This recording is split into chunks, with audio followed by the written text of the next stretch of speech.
Step away from that seat. My ticket says 1A. Move now. Show me the error. What's happening? Stay seated. Scan it again. Security can...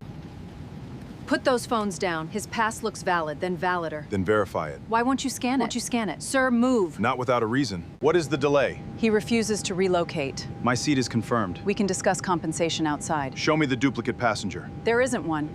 Do not touch my The bag. bin is reserved. For whom? His name is on the screen. Phones down. Are you threatening us? No! I'm documenting you. No. Final warning. Comply now. Under what written basis? Crew authority. He hasn't done anything. Stay seated. Record that I implored reprisal. The screen still says 1A! His seat was never canceled. Close that screen. Did the system ever reject me? Do not answer him. Preserve that answer. Get him off the air, sir. Protect the passengers. And the agreement? Freeze the clothes. Who are you calling? Close the door. All 4.7 billion? Preserve every record. Stop him. Too late.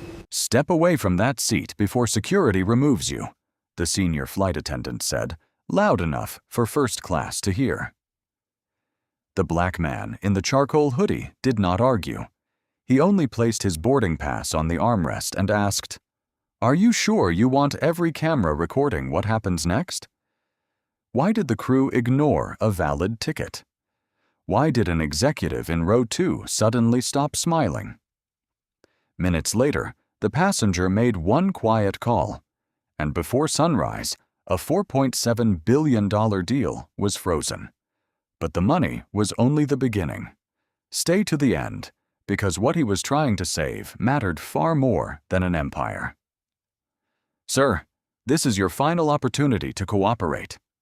Celeste Ward held Elijah Cole's boarding pass between two fingers. The cabin lights had dimmed, and seatbelts clicked down the aisle. "The scanner accepted it," Elijah said. "The app still shows 1A. The system can display outdated information." "Then show me the updated record." Her thumb pressed into the paper. Its upper corner bent, whitening along the crease. "We are resolving a ticketing irregularity," Celeste announced. A woman lowered her phone without stopping the recording. Malcolm Dyer entered from the jet bridge, his credentials swinging against his chest. He was 52, broad-shouldered, and carefully composed. "What's the issue?" "Duplicated seat," Celeste said. "He refuses to relocate." "I asked for proof," Elijah replied. Malcolm looked at the ticket, then at Elijah's charcoal hoodie. "Mr. Cole, we can discuss compensation outside." "My seat is confirmed." "The aircraft cannot depart while you stand here." "You asked me to stand." Maya Chen, the younger flight attendant near the galley, stood beside the cabin tablet. "Check the scan history," Elijah told her. Celeste turned. "Maya, secure the cabin." Maya's hand dropped. "Yes, ma'am." "Who is assigned to 1A?" Elijah asked. "That information is internal," Malcolm said. "So you cannot name another passenger." A chime sounded overhead. Cold air moved across Elijah's neck. He opened the airline app. First class, seat 1A. Boarded. All 3 lines glowed green. Celeste barely looked. "Screenshots can be altered." "It's live. Scan it again." Malcolm did not move. Malcolm stepped closer. "If security boards, this becomes a formal removal." "On what basis?" "Failure to follow crew instructions." "The instruction depends on an error you refuse to verify." His smile vanished. "You are delaying 187 people." Elijah glanced down the aisle. Faces turned away. A man checked his watch. Someone sighed loudly. The pressure no longer came from one uniform. His phone vibrated inside his coat. "Jordan." He did not answer. He set his bag upright and smoothed the bent ticket against the armrest. It would not lie flat. "Preserve the gate scan," he said. "Preserve the manifest revisions, cabin report, and every camera angle from this door." Celeste gave a short breath. "Are you threatening us?" "No." "Then why say that?" "Because records often change after embarrassment." The ventilation hum filled the silence. Malcolm extended one hand toward the jet bridge. "Step off the aircraft now." Elijah lifted his bag. "Maya, did your tablet show my seat as valid?" Her lips parted. "Maya," Celeste warned. The younger attendant lowered her eyes. "I was told not to access it." The woman by the window raised her phone again. Elijah nodded. "Thank you." At the threshold, he turned back. "Record that I complied under protest." Celeste opened the incident form. "We'll document your refusal." "I did not refuse." Her pen hovered. Malcolm spoke without looking at her. "Right. Passenger removed after repeated noncompliance." Elijah watched the words appear. His phone vibrated again. Jordan calling.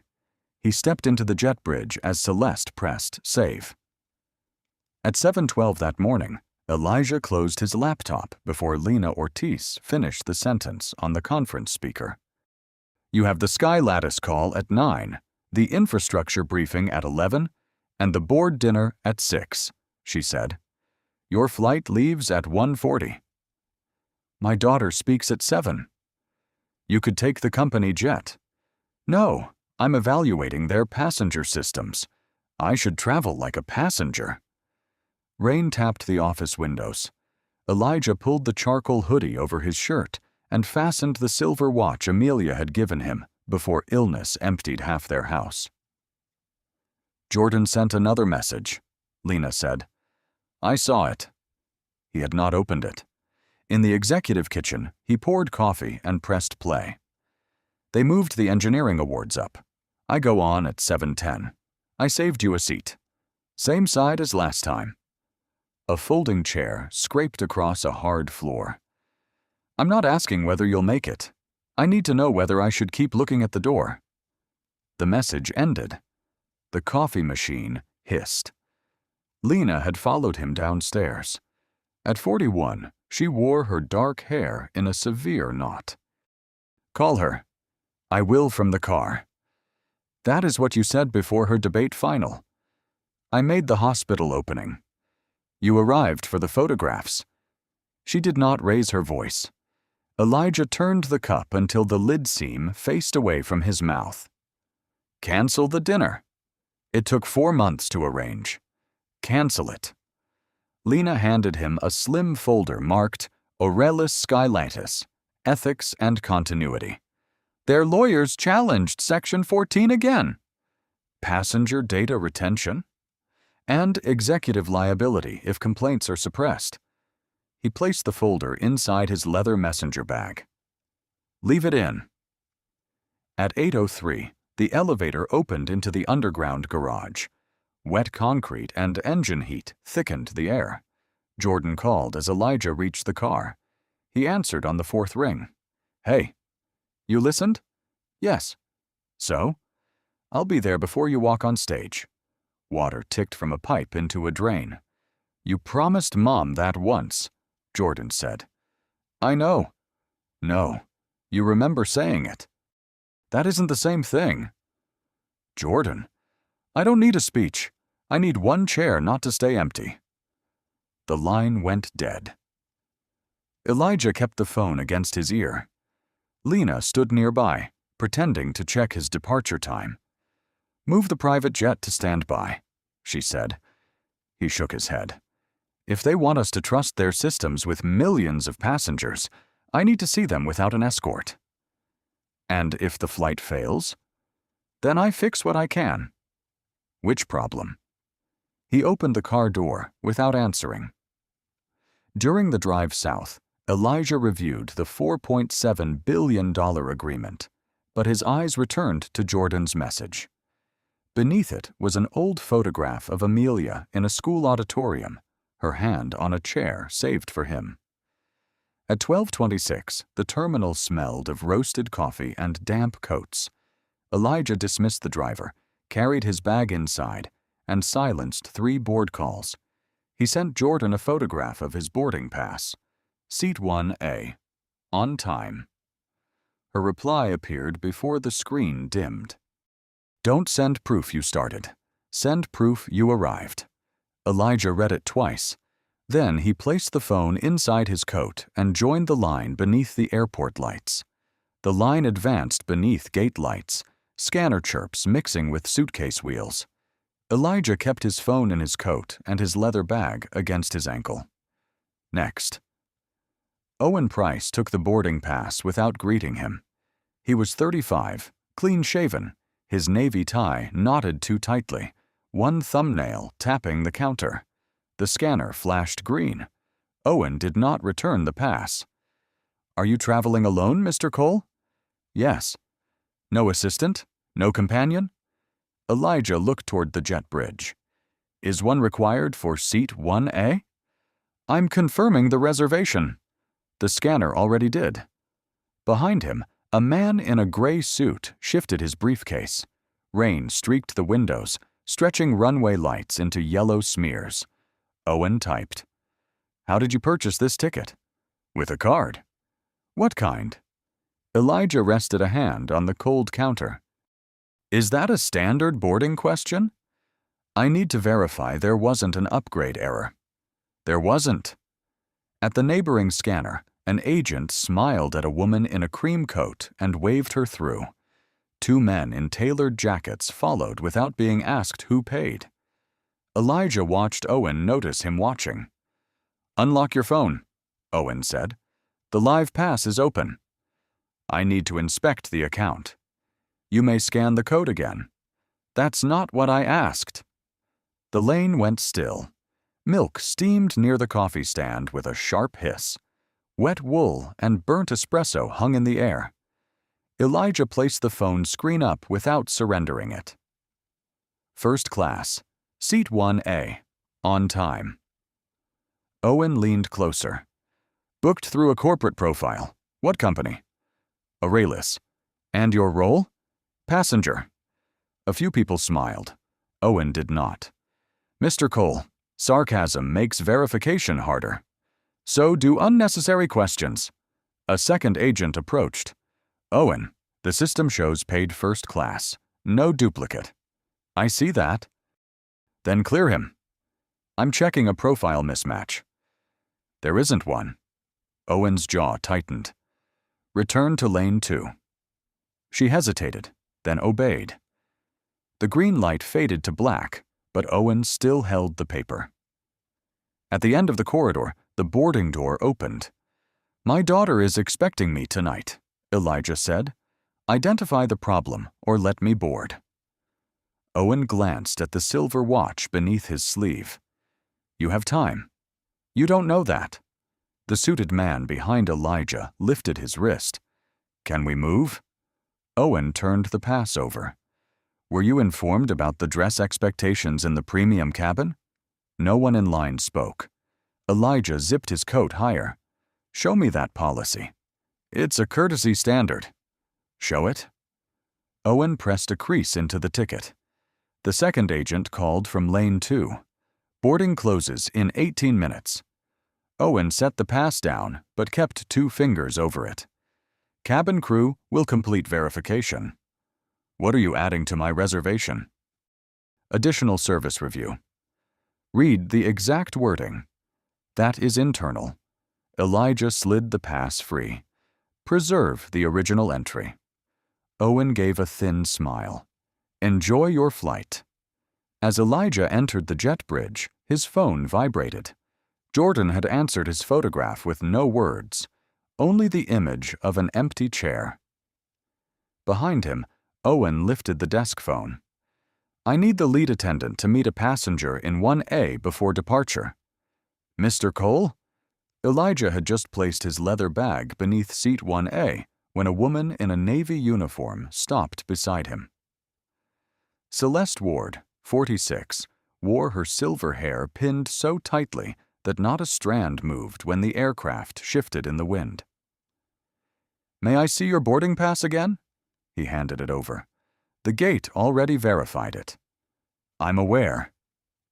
The cabin smelled of citrus cleaner and coffee. Cold air spilled from the vent above him, while overhead bins thudded shut. Celeste studied the paper, then glanced toward the jet bridge. "Please remain standing." "My seat is here." We may have an assignment issue. Elijah opened the airline app. First class, 1A, boarded. This matches the paper. Digital records can lag. Then use the cabin tablet. A younger flight attendant waited near the galley, both hands around a tablet. Maya Chen was 28, slight, with one black strand loose from her bun. She had watched Elijah since he entered. Maya, check whether 1A is blocked. Maya tapped twice. Blue light crossed her face. It shows occupied. By whom? Mr. Cole. Celeste's mouth tightened. Refresh it. Same result. A man across the aisle lowered his newspaper. A woman paused with her glass halfway to her mouth. Celeste kept the paper ticket.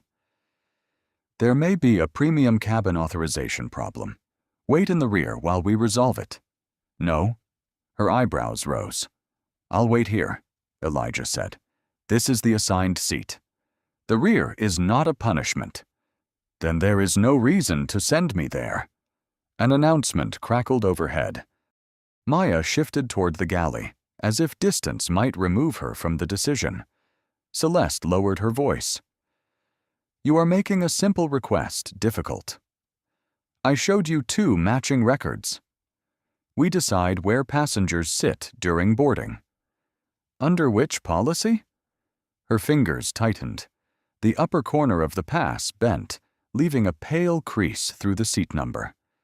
Elijah looked at it. Please don't damage that. Celeste flattened it against her palm. Your tone matters. So does evidence. A suitcase wheel struck an armrest behind them. Someone muttered about the delay. The cabin had gone quiet enough for Elijah to hear ice settling in a glass. Maya cleared her throat. The manifest also lists him in 1A. Celeste turned. I didn't ask for the manifest. You asked me to check. I asked whether the seat was blocked. Maya's thumb froze above the screen. Elijah held out his hand. May I have the pass back? Not yet. His phone buzzed inside his coat. Jordan's photograph of the empty chair remained in the notification preview. Is another passenger claiming this seat? He asked. That information is confidential. So no one is. I did not say that. Then ask them to present a ticket. A shadow appeared at the aircraft door. Owen stood there speaking into a radio, his eyes fixed on row 1. Celeste stepped into the aisle. Mr. Cole, this is your final opportunity to move voluntarily. Maya looked from the live green record on her tablet to the bent paper in Celeste's hand. The seatbelt sign chimed. Elijah stayed beside 1A. Before you decide, scan it one more time. Owen entered the cabin and walked toward them. Owen stopped beside row 1. Bag tag. Elijah remained beside 1A. Why? Cabin verification. My bag was already cleared. Celeste reached above him, pulled the leather messenger bag from the bin, and carried it toward the galley. Please don't handle my property, Elijah said. We need the space. For whom? Neither answered. The aircraft shifted against the jet bridge. Plastic panels creaked, and cold air smelling of rain entered through the open door. Celeste set the bag beside a metal service cart. The silver clasp struck the floor with a hard click. Elijah followed. Put it back. Owen stepped between them. Return to your seat area. I'm beside my property. You're interfering with boarding. Celeste pushed the bag against the cabinet with her shoe. The outer pocket opened, and a charcoal folder slid halfway out. A page inside read, Aurelis Skylatus, Executive Signature Copy. Maya saw it. Celeste, that looks like promotional material, a man said from the doorway. Malcolm Dyer entered, smoothing one cuff beneath his dark jacket. Owen straightened. Mr. Dyer. Malcolm glanced at the folder, then at Elijah. I've been briefed. Then you know my ticket is valid. I know there is a discrepancy. Show it to me. This is not a negotiation. Elijah crouched, pushed the folder inside, and closed the clasp. The metal felt icy under his thumb. Across the aisle, a passenger raised his phone. Daniel Brooks, 39, wore rimless glasses and a wrinkled blue shirt. He analyzed airline debt and avoided public scenes. Now his camera stayed fixed on the galley. Malcolm noticed. "Sir, stop recording." Daniel swallowed. "Why?" "This is an operational matter." "Is he being removed?" "That does not concern you." Daniel's hand dipped, then rose again. Elijah faced Malcolm. "My name is printed on that agreement." Malcolm barely looked. "People carry sample contracts through airports every day." Open to the signature page. "I will not inspect private papers to settle a seating complaint." "You inspected me quickly enough." The cabin went still. Ice settled in a glass across the aisle. Maya lowered her eyes. Owen touched his radio, but did not press the button. Malcolm's jaw tightened. "Step outside and we can resolve this discreetly." "You removed my bag, questioned 2 valid records, and announced the dispute to the cabin. Discretion ended minutes ago." A boarding announcement crackled. Final passengers hurried past in damp coats. Celeste lifted the bag. "This cannot stay here." "Then return it to the bin." "That bin is reserved." "For whom?" Daniel asked. Malcolm turned. "Put the phone away." "You stopped boarding," Daniel said. "Everyone is watching now." Owen leaned close to Malcolm. "Move him off before this spreads." Elijah heard every word. Malcolm extended one hand toward the open aircraft door. "Leave voluntarily, or the report will reflect noncompliance." Elijah watched the silver clasp swing beneath the white galley light. "Place it back where you put it," he said. Celeste frowned. "Why?"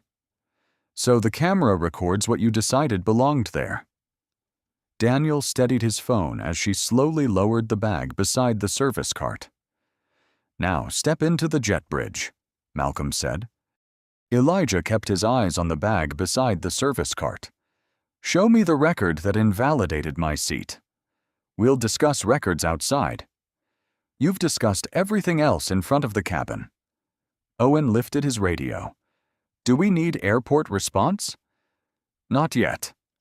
The words carried down the aisle. Daniel kept filming. Celeste opened the incident form. "Passenger refuses repeated crew instruction." "I asked for evidence." "You were told to relocate." "To a seat you never identified." Her stylus tapped the screen. Elijah's phone vibrated against his ribs. Jordan calling. Her name glowed above the empty auditorium chair. "Take it," Maya said. Celeste turned. "What?" "His call. It might be important." Malcolm's expression hardened. "This is not the time." Elijah silenced the phone. "Continue." Maya looked at him as if the choice had hurt her. At the gate terminal, Owen began typing. The keys clicked beneath the ventilation hum. "What are you changing?" Elijah asked. "Service notation." "Read it." "Internal use." The printer spat out a narrow strip. Owen tore it free, leaving a jagged edge. Daniel stepped into the aisle. His pass scanned green. "I saw it." "Sit down," Celeste said. "I'm giving you a witness." "We did not request one." "That may be the problem." A murmur moved through first class, then died. Elijah's phone vibrated again. Jordan calling. He pulled it out. 6:41 p.m. in Washington. Her ceremony would begin in 29 minutes. He pressed the side button. The screen went dark. Malcolm lowered his voice. "Leave now, and we may place you on a later flight. The last connection arrives after midnight." "That is not my department." "My ticket is your department." Celeste angled the tablet away. "Your behavior is now the issue." My behavior began when you moved my bag. Your tone began before that. Maya stared at the manifest. The seat is still assigned to him. Celeste snapped. Close that screen. Maya did not move. The service cart rattled against its brake. Malcolm reached over and pressed the tablet dark. Maya, prepare the cabin. She withdrew her hands. Yes, sir. Elijah bent, lifted his messenger bag, and brushed gray dust from the leather. I'll step outside under protest. Record that exactly. Celeste typed. He watched the line appear. Passenger removed after refusing crew direction. That is false. It reflects the operational outcome. Add that my boarding pass remained valid. No. Add that your manifest still showed 1A. No. Daniel's camera caught each answer. Malcolm pointed toward the door. Enough. Elijah walked past row 1. No one spoke. The woman with the wine glass lowered her eyes. At the threshold, Elijah turned to Maya. Did the system ever show my seat canceled? Her mouth opened, but Celeste stepped between them. Do not involve my crew. Maya's voice came from behind her. No. Malcolm's face changed. Elijah nodded once. Preserve that answer. He stepped into the jet bridge. The air was colder there, carrying the smell of wet concrete. Behind him, Owen said, I'll update the record. The aircraft door remained open, but Celeste's finger was already moving toward save. The aircraft door closed before Elijah reached the middle of the jet bridge. The latch struck with a flat metallic snap. He turned. Through the narrow window, Celeste was already facing the cabin, one hand raised as if the interruption had ended. Maya stood behind her near the galley tablet, motionless. Her screen still glowed blue. Owen stepped around Elijah and pulled the terminal door shut. Return to the gate. I need rebooking. After the incident review. There was no incident until you created one. Owen pressed his badge to the reader. The lock flashed red, then green. Follow me. Rain drummed against the metal roof. Cold air rose through the floor seams, and Elijah's bag clasp knocked against his leg as ground equipment moved below. At the counter, Owen opened the reservation. Your boarding status has been canceled. By whom? The system. You're using it now. Show me the timestamp. That information is restricted. Elijah placed the bent ticket on the counter. Find me another route to Washington. There are no protected options until tomorrow. There's a connection through Denver in 40 minutes. Not for passengers under review. Who placed me under review? Owen's thumbnail began tapping. The captain accepted the removal report. The captain never spoke to me. He relied on the crew. Through the glass, a tug pushed the aircraft backward. Its lights blurred across the rain. Call someone who can authorize rebooking, Elijah said. Every minute you argue makes the notation worse. Elijah's phone lit in his palm. Jordan calling. He answered. Auditorium noise filled the line. Chairs scraping. A microphone popping. Distant applause. Dad? I'm here. No, you're not. They removed me from the flight. Why? They claim there was a ticket issue. Was there? No. A woman called Jordan's name. I have to line up, she said. I'm trying another route. You always are. The words came quietly. Don't make them hold the program. The call ended. Elijah lowered the phone. Outside, the aircraft turned away, its red light sliding across wet glass until it vanished. Owen printed a narrow receipt. You can collect a hotel voucher downstairs. I don't need a hotel. It's the only accommodation approved. Elijah folded the receipt once and left it on the counter. Document that I requested rebooking at 4:18 p.m. Document that you refused because of a review entered after boarding. You don't dictate our notes. No, I remember them. The gate emptied. A cleaning cart squeaked past, leaving the sharp smell of disinfectant. Elijah checked every departure. Denver delayed, Chicago full, Portland canceled. The storm had closed around the airport. At 4:31, a charter broker told him smaller aircraft were grounded. At 4:38, Lena offered to send a car to another airport.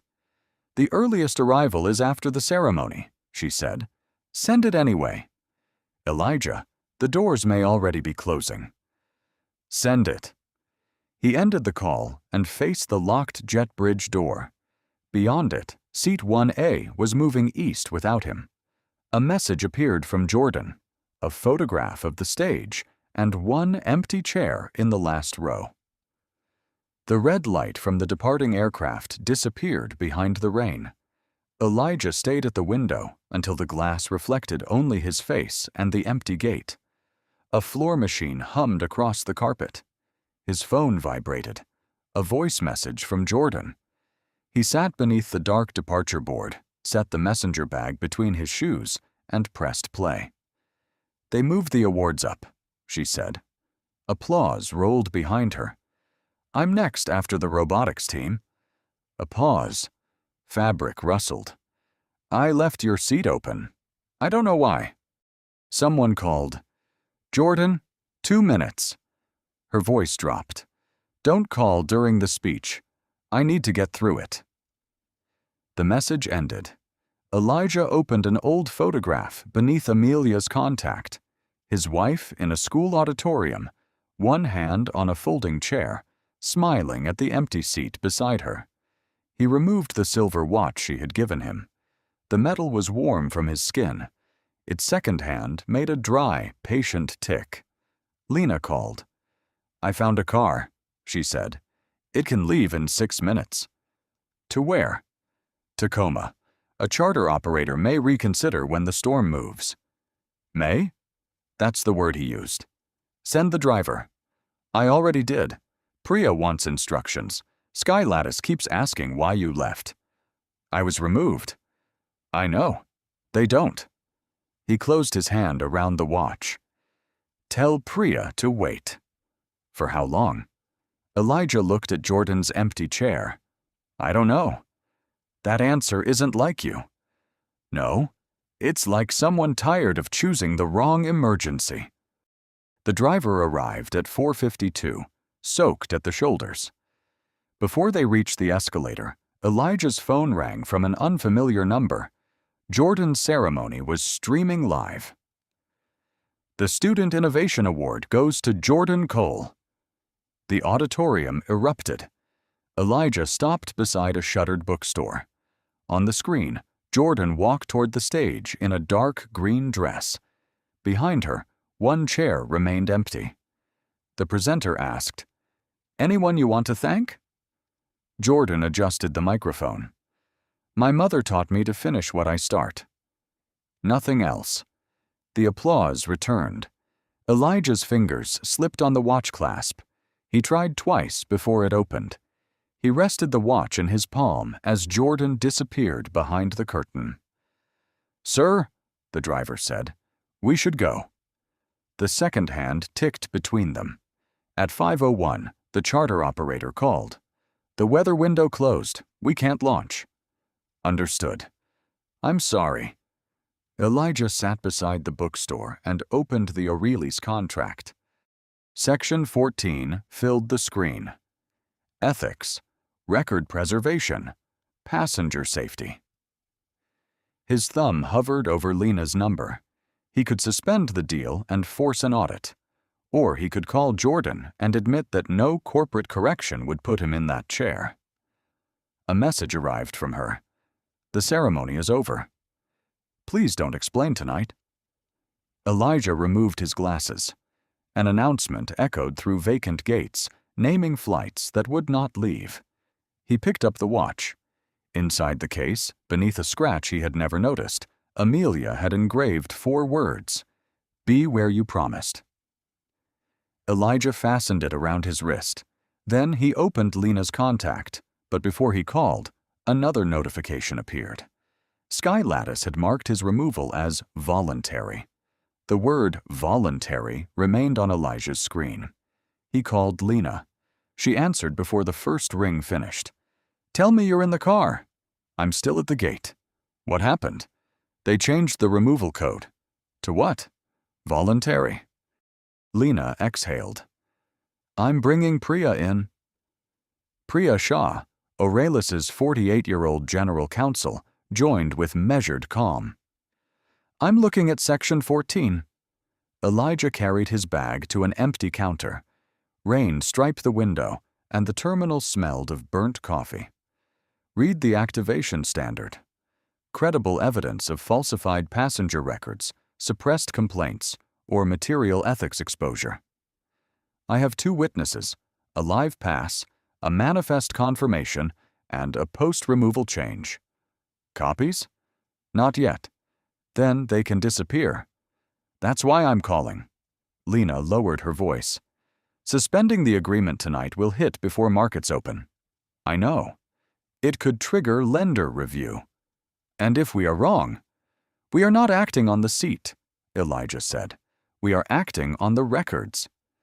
A cleaning machine turned at the far wall, its warning light crossing the glass. Priya asked, "What do you want preserved?" "Gate scans, manifest revisions, cabin tablet history, crew messages, incident drafts, camera footage from the counter, jet bridge, and aircraft door. Audio? If it exists. Personnel devices? Only through lawful process." Lena said, "Sky Lattice's platform touches dispatch support. A full freeze could disrupt tomorrow's flights." "Then do not freeze operational systems." Priya paused. "That reduces leverage. It protects passengers. They just put you off their aircraft. The people still flying did not do that." The silver watch ticked beneath his cuff. Priya began typing. "Limited ethics hold. Commercial close suspended. Safety services maintained. Preservation notice issued immediately. Add independent custody of the logs. That requires their board chair. Send it to her and the audit committee." Lena said, "They will call you. I won't discuss settlement tonight." "What will you discuss?" "Preservation." His phone lit with another message from Jordan. He turned it face down. Priya asked, "Do I state the amount?" "No, state the clause." "The board will understand the amount." "They should understand the reason first." "Give me the exact instruction," Lena said. Elijah looked toward the runway where his flight had disappeared. "Protect the passengers," he said. "Preserve the evidence." Priya repeated the words as she entered them. A document arrived for signature. Elijah removed language permitting immediate service interruption and added that no safety-critical function could be degraded during the hold. Lena said, "That weakens the pressure. It defines it." He signed. For several seconds, nothing changed. The announcement system crackled, then went quiet. Then Lena whispered. The closing dashboard moved. Elijah opened the secure portal. The $4.7 billion agreement no longer showed ready for execution. Its status had turned red. Suspended. Ethics review. Across the terminal, Owen's unattended gate printer began producing a new audit log. The gate printer rattled until a white strip curled onto the floor. Elijah lifted it by one corner. The first line showed his original scan at 3:47 p.m. Accepted. 9 minutes later, a second entry appeared.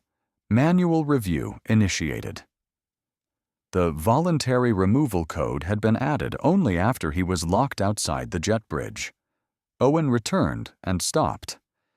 That is an internal document. It printed at an unattended station. Hand it over. Elijah photographed the timestamps, then set the strip on the counter. Preserve the spool. Owen reached for it. His fingers missed once. A phone rang behind the desk, then another. Malcolm's voice came through Owen's radio. Do not answer questions. Route everything to corporate. Daniel Brooks appeared at the end of the concourse, coat over one arm. Mr. Cole? I was on the flight. They removed me in Denver after I said I had video. Daniel raised his phone. I uploaded it first. You got off the aircraft? I chose to. That part was voluntary. Daniel opened the recording. The cabin returned in sharp fragments. Celeste bending the pass, Malcolm dismissing the contract, Maya saying the manifest still listed 1A. The sound of Elijah's bag striking the galley floor was louder than either man remembered. Send the original file here, Elijah said, giving him Priya's secure intake. Who are you? A passenger with a preservation clause. Daniel studied him, then pressed send. At 5:26, Maya called from a crew room in Denver. Her voice barely rose above the air conditioning. I filed a conduct report. Keep a copy outside the company system. I did. The tablet history shows your seat never changed. Did anyone tell you to close it? Yes. Who? She swallowed. Mr. Dyer. A door opened near her. Maya ended the call. Priya came back on the line. Daniel's file is intact. Maya's report reached the ethics portal. Lock both. Done. The gate note was edited from Owen's credentials at 4:11 after Celeste began the cabin report. Lena added, Sky Lattice disclosed the suspension to its lenders. 3 requested emergency calls. Elijah looked at the red status on his tablet. No public comment. They may call it a technical dispute. Evidence can answer when it is ready. By midnight, Daniel's attorney had delivered the video to the independent board chair. Before dawn, financial alerts pulsed across Elijah's screen. The holding company opened under severe pressure. Analysts cited governance uncertainty, record integrity, and the suspended agreement. The number fell in waves until $4.7 billion in market value had vanished. Elijah did not watch the final drop. Jordan's ceremony replay was still open in another window. At 6:08 a.m., Vivian Hale, chair of the Sky Lattice Board, called. Mr. Cole, we need you at an emergency meeting. Is the evidence preserved? Yes. All of it? A pause. We found deleted complaint files in a secondary archive. Elijah fastened Amelia's watch and picked up the bent boarding pass. Then the meeting is not about one seat anymore. As he entered the waiting car, Vivian sent one more message. Malcolm Dyer had described him to the board as an unidentified, disruptive passenger. Unidentified, disruptive passenger, Vivian Hale read aloud. At 7:02 a.m., Elijah stood outside the Sky Lattice boardroom with the bent boarding pass in his pocket and Amelia's silver watch cold against his wrist. The corridor smelled of coffee and rain-damp wool. Vivian opened the door. Mr. Cole, please. Malcolm sat halfway down the table. The passenger became confrontational after a routine reseating request. His voice stopped when Elijah entered. Owen sat near the wall, tie loosened. Daniel's video was paused on the screen. Elijah beside seat 1A, his bag on the galley floor. Malcolm rose. Why is he here? Vivian closed the door. He is the chief executive of Aurelis Data Systems. Priya placed the contract on the table. Elijah set the bent boarding pass before Malcolm. The crease cut through 1A. You told this board I was unidentified, Elijah said. I had no verified information about your role. You had my name. A name is not a credential. You saw the contract in my bag. I saw a folder. You chose not to open it. Malcolm looked toward Vivian. This is designed to embarrass the company. No, Elijah said. Your report did that. Vivian pressed a control. The video resumed. Celeste's voice filled the room. Screenshots can be altered. Then Malcolm's. People carry sample contracts through airports every day. The recording showed Maya confirming the manifest, Malcolm ordering the removal note, and Elijah asking that every record be preserved. When it ended, Vivian faced Owen. When was the voluntary code entered? After departure processing. Before or after Mr. Cole left the aircraft? Owen looked at Malcolm. Answer. After. Priya opened the audit log. 9 minutes after his valid scan. A director removed his glasses. Why? Owen rubbed his thumbnail against the table. Mr. Dyer said the file needed consistency. Malcolm leaned forward. That is not what I said. You said, make the record match the outcome. The chairs stopped creaking. Vivian turned to Malcolm. Did you order an altered record? I told staff to close an operational file. Elijah pushed the ticket toward him. Then answer one question. Why was this not enough? Malcolm looked down at the seat number. No one rescued him. Vivian opened another folder. The archive contains 43 complaints marked passenger misunderstanding. Priya added, 17 involved valid premium seats. Lena placed Maya's report beside them. One employee says she was told not to verify the manifest. Malcolm's face lost its calm. You cannot build a governance case from isolated disputes. You already built it, Elijah said. We are deciding how long you hid it. Vivian pressed the intercom. Collect Mr. Dyer's access card. He is suspended pending independent review. Malcolm stood. Vivian, be careful. I am. 2 officers appeared. Malcolm removed his badge, but his fingers caught on the clip. As he passed Elijah, he whispered, You cost us billions over a seat. Elijah looked at the bent ticket. No, he said. The seat showed me the cost was already there. Vivian turned the screen back on. A grid of archived complaints filled the wall, each marked closed. Gray boxes filled the wall. Vivian enlarged the first complaint. A first-class passenger had been moved after presenting a valid digital pass. 12 minutes later, the case was closed as customer confusion. Open the next one, Elijah said. Another file appeared. Then another. A retired teacher, a contractor, a pastor. Different airports, nearly identical notes. 43 complaints, 17 premium seat disputes.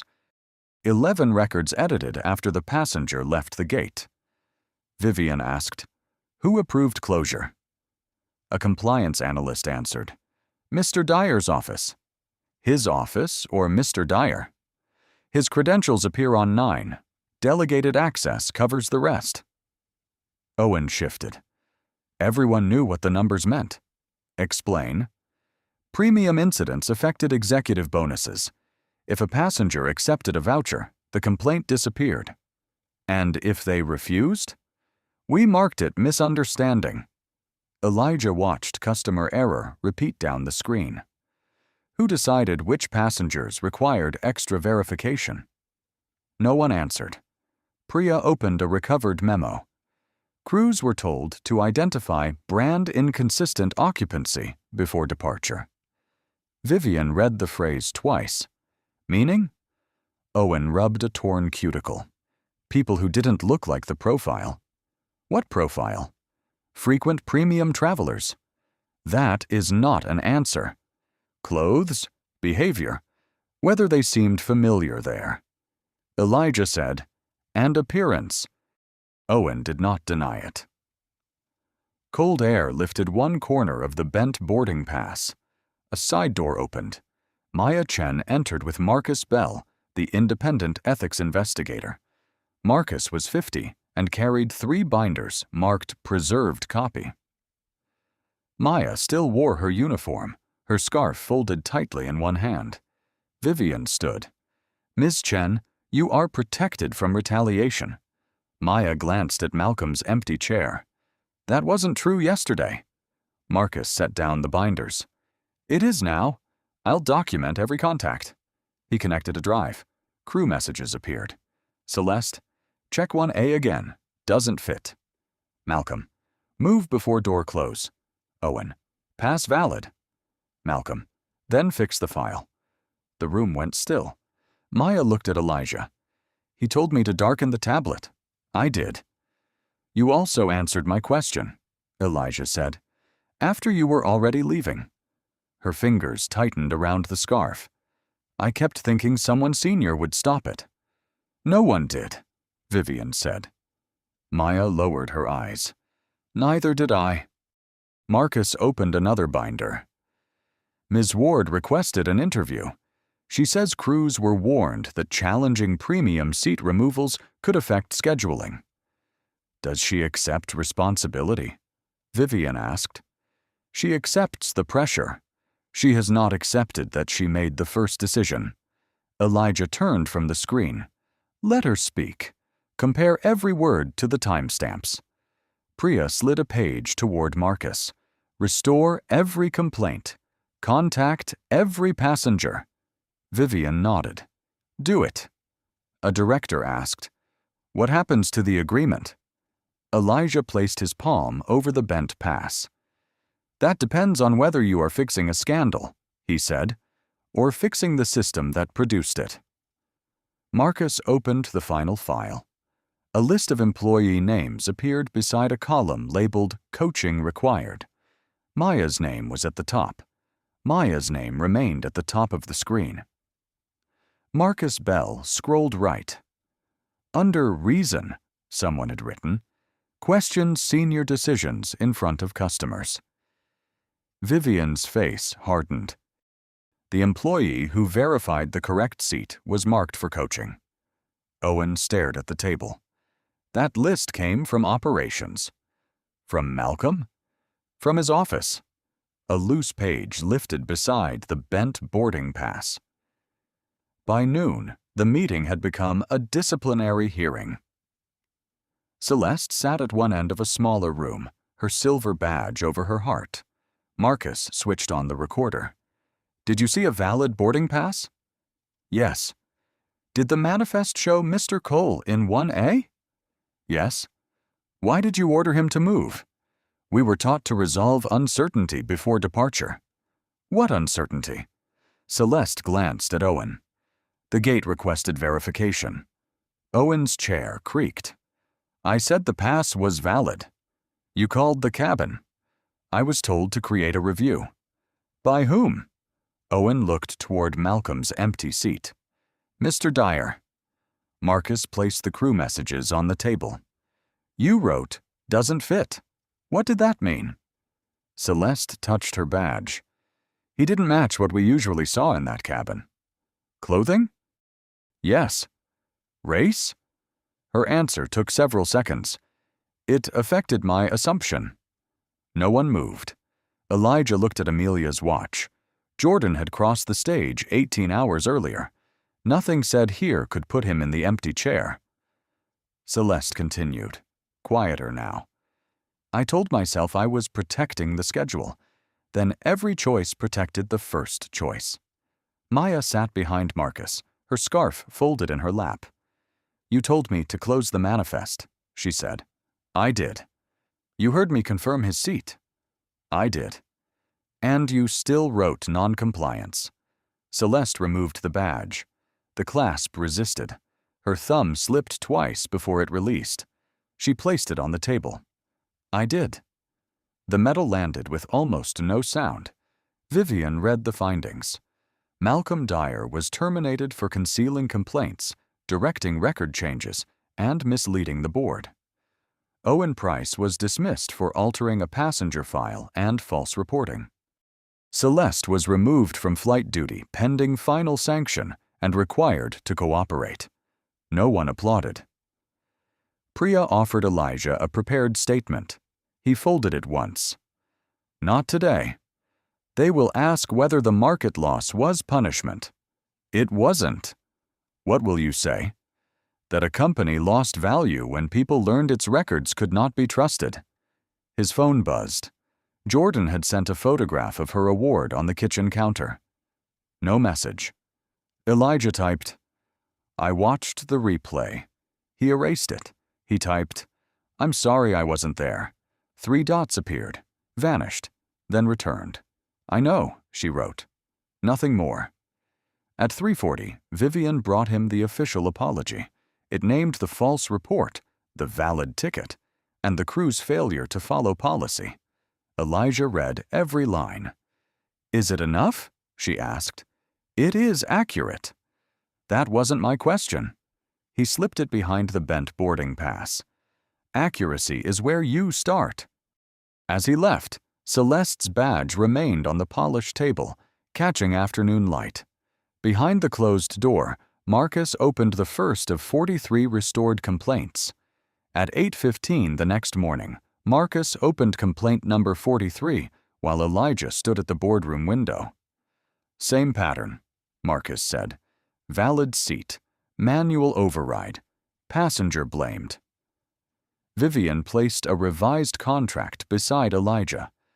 "The board is prepared to resume the full agreement." He did not touch it. "You have completed 1 day of review. We need the systems stabilized." They are stable. Aurelius never interrupted safety services. Our lenders need certainty. So do your passengers. Priya turned the document toward him. The $4.7 billion figure remained on the first page. Elijah uncapped a pen and crossed it out. Vivian stared. "What are you proposing?" "A limited transition contract, dispatch support, cybersecurity, and passenger data continuity." "For how long?" 90 days. "And after that?" "You earn the rest." Rain pressed against the glass. Elijah opened the reform schedule. Independent Ombudsman, automatic preservation of disputed boarding records, supervisor review before any confirmed passenger is moved, protection for employees who challenge an order. Vivian folded her hands. "That is operational control." "No, it is evidence control." A director said, "Publishing the audit could deepen the market damage." Elijah looked at him. "Then the damage is still hidden." Maya entered with Marcus in a gray sweater, carrying the folded scarf from the hearing. Vivian gestured to a chair. "Ms. Chen, we want you on the procedure review group." Maya remained standing. "As a symbol." "As an employee who saw the failure. I also obeyed part of it." "That is why your testimony matters," Elijah said. "Would I be protected if I disagreed?" Priya slid a page across the table. "Read section 6. Maya read silently. Her thumb stopped over the words, "Retaliation triggers automatic external review."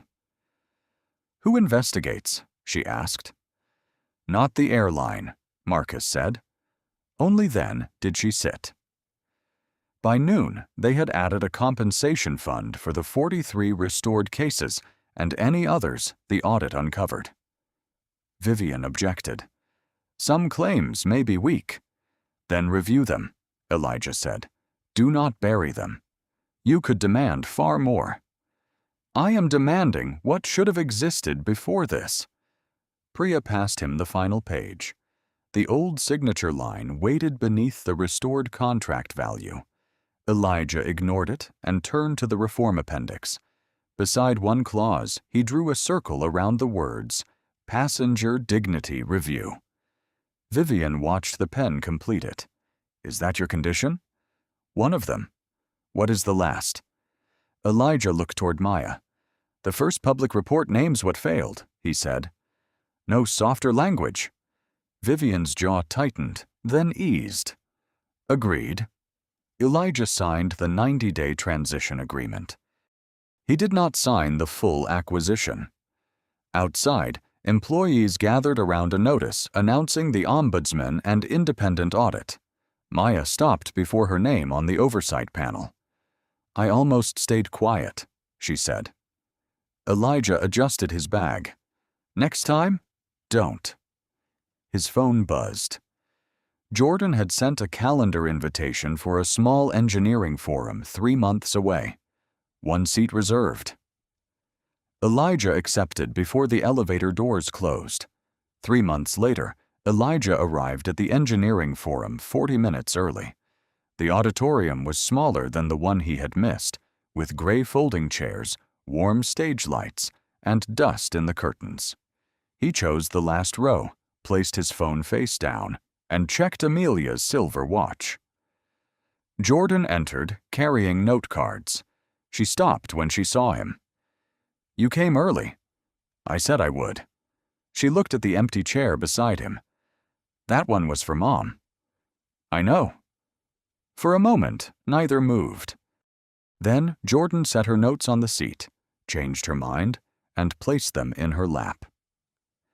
She dragged the empty chair 6 inches closer to Elijah before walking toward the stage. He listened from the first sentence to the last. 2 weeks earlier, Sky Lattice had published the independent report. It named the altered records, the hidden complaints, and the phrase brand inconsistent occupancy without softening it. 43 old cases were reopened. 27 passengers had already received written corrections, refunds, and compensation. Every disputed removal now triggered automatic preservation of gate scans, manifest changes, cabin reports, and camera footage. An outside ombudsman reviewed appeals, and employees could report interference without passing through airline management. Maya Chen joined the oversight panel full-time. During the first training session, she placed a screenshot of Seat 1A on the screen and told supervisors, the system was clear. We were not. Daniel Brooks testified during the public review and returned to his quiet work. He still disliked cameras, but kept the original recording in a sealed evidence archive. Owen Price lost his management position and completed an external ethics program before taking administrative work at a regional travel office. Celeste Ward's dismissal became final after the hearing. She later submitted a statement accepting that pressure had influenced her, but not excused her choices. Malcolm Dyer remained outside airline leadership and faced civil claims tied to the suppressed complaints. None of them were reduced to monsters in the report. Their decisions were recorded in order. Sky Lattice completed the 90-day transition. Elijah approved a smaller 5-year technology agreement only after independent monitors confirmed the new procedures were being used at every major hub. Aurelis never recovered the original deal on the old terms, and the airline never recovered all the value lost overnight. That was not hidden either. After Jordan's speech, people crowded around the stage. Elijah waited near the back wall until she reached him. "You turned your phone off," she said. He showed her the dark screen. "I was here." "That's different." "Yes." Outside, autumn rain had begun. They walked to a small diner across the street, where Jordan placed her award between the sugar jar and napkin holder. Elijah took the bent boarding pass from his wallet. The crease still ran through 1A. "You kept it?" she asked. "For the record." She turned it over. On the blank side, she wrote the date of the forum and slid it back to him. Now it records this too. Elijah folded it along the old crease and returned it to his wallet. At the window, headlights moved softly through the rain. Jordan shifted her chair closer, and Amelia's watch ticked between them. Have you ever seen someone judged before the facts were checked? Or watched a quiet witness speak up when it mattered most? Share your experience in the comments. Your story may help another person recognize when silence protects the wrong decision. Share this story with someone who believes dignity should not depend on clothing, status, or the seat a person occupies. Subscribe for more stories about justice, quiet resilience, accountability, and the difficult work of changing systems instead of chasing revenge. And when you see someone being pushed aside while everyone else looks away, remember Maya, Daniel, and the empty chair. One accurate record, one preserved video, or one honest voice can keep a false story from becoming permanent.